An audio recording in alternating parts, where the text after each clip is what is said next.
ऐसा पुण्य फल है विष्णु मंदिर में घी के दीपक जलाने का, अवश्य जलाएं। सतयुग की बात है। एक समय में भद्राश्व नामक महान राजा हुआ करते थे। भद्राश्व इतने शक्तिशाली राजा थे कि उनके नाम पर भद्राश्व वर्ष पड़ा। एक बार उनके राज्य में अगस्त्य मुनि पहुंचे। वे राजमहल में भी पधारे। राजा ने खूब आवभगत की। अगस्त्य बोले, भद्राश्व मैं तुम्हारे वहां 7 दिन रुकूंगा। राजा ने उनके ठहरने का विधिवत प्रबंध किया और अपने सेवकों इत्यादि को उनकी सेवा में लगा दिया। उन्होंने अपनी रानियों से उनके दर्शन लाभ लेने को कहा। राजा भद्राश्व की रानी कांतिमती अत्यंत सुंदरी थी। कहते हैं उसके चेहरे की चमक 12 सूर्यों के समान चौंधिया देने वाली थी। रानी कांतिमती के अलावा राजा के रनिवास में 50,000 अन्य रानियां भी थी, पर कांतिमती की कोई बराबरी नहीं थी। पहले ही दिन रानी कांतिमती मुनि अगस्त्य के दर्शन के लिए आई। अगस्त्य मुनि ने कांतिमती को देखा तो देखते रह गए। उन्होंने कहा राजा तू बड़ा ही भाग्यवान है, तू धन्य है। दूसरे दिन कांतिमती फिर आई तो उसे देखकर अगस्त्य बोले, ओह, सारा संसार वंचित रह गया। तीसरे दिन कहा, ये लोग तो उस गोविंद की माया को भी नहीं जाते जिसने एक दिन की प्रसन्नता में इन्हें क्या कुछ नहीं दे दिया। चौथे दिन जब कांतिमती मुनि दर्शन के लिए पहुंची तो वे अपने दोनों हाथ ऊपर उठाकर बोले, हे जगन्नाथ आप धन्य हैं, आपकी लीला महान है।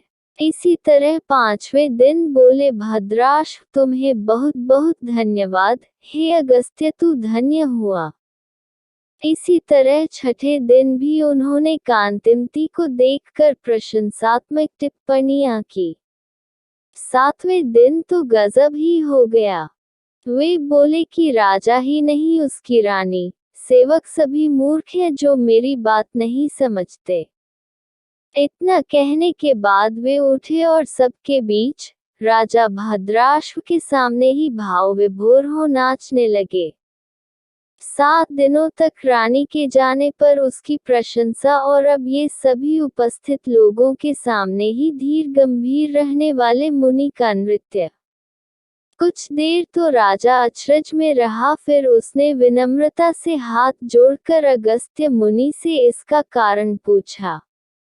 राजा के आश्चर्य और प्रश्न के उत्तर में मुनि ने कहा, राजन आप पूर्वजन्म में हरिदत्त नामक एक धनवान पर धर्म कर्म में विश्वास रखने वाले वैश्य के दास थे।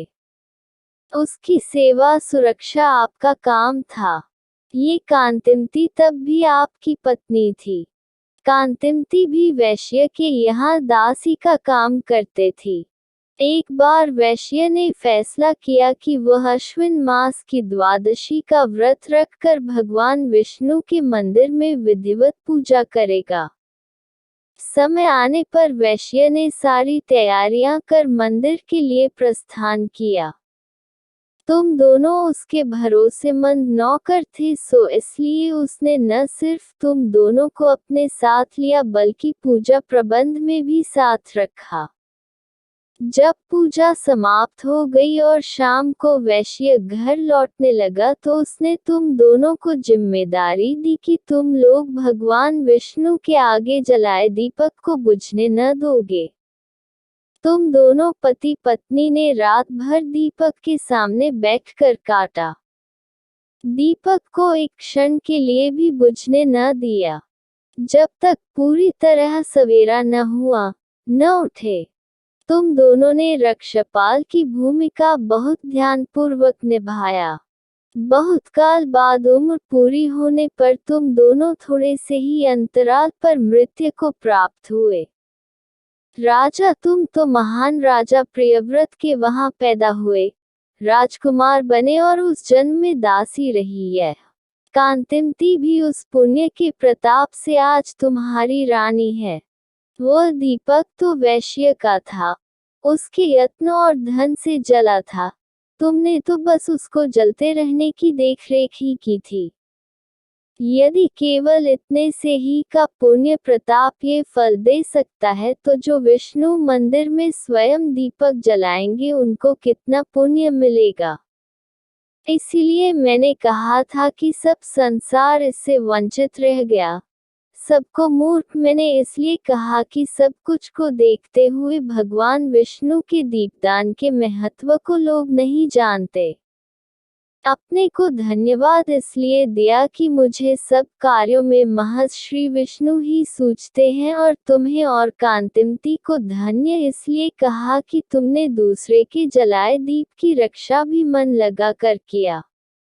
राजा भद्राश्व अगस्त्य का उत्तर सुनकर संतुष्ट हुए और उन्होंने अगस्त्य मुनि का धन्यवाद देते हुए कहा, मुनिव कुछ दिन और रुके और हमें उपदेश देकर जाएं।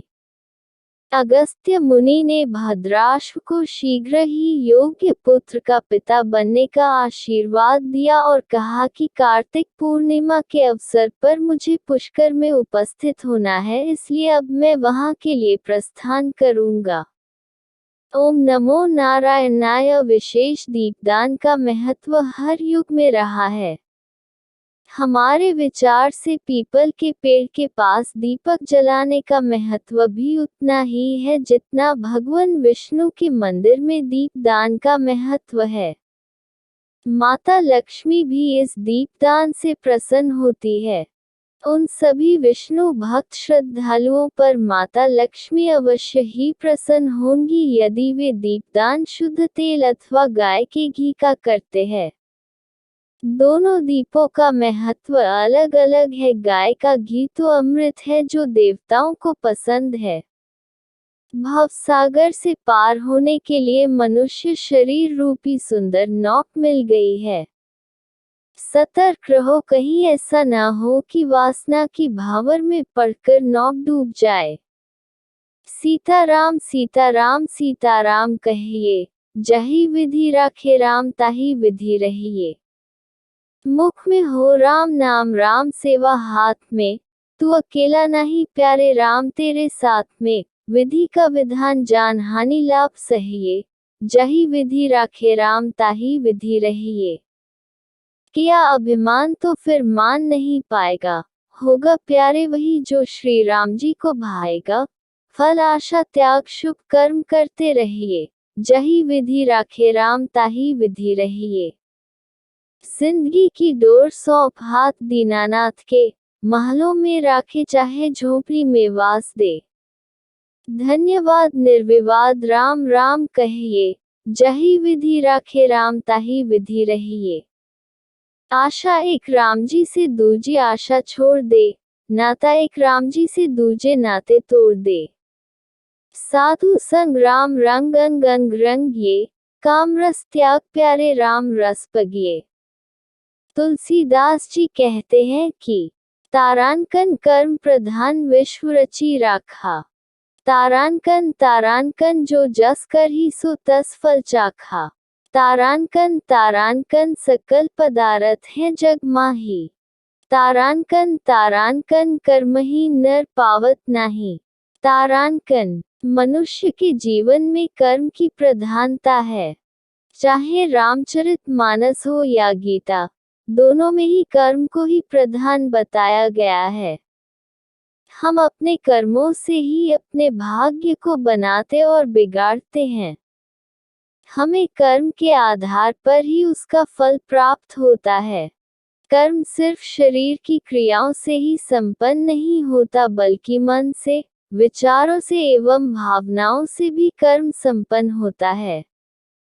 तारांकन जगत जननी महालक्ष्मी को कोटि कोटि नमन। सर्वज्ञ सर्ववरदे सर्वदुष्ट भयं करी। सर्वदुख हरे देवी महालक्ष्मी नमोस्तुते नमोस्तुते। मातु लक्ष्मी करी कृपा करो हृदय में वास। मनोकामना सिद्ध कर पुरवहु मेरी आस।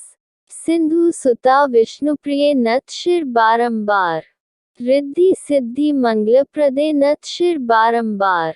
जो भगवान की कथा सुनते हैं भगवान उनकी व्यथा सुनते हैं।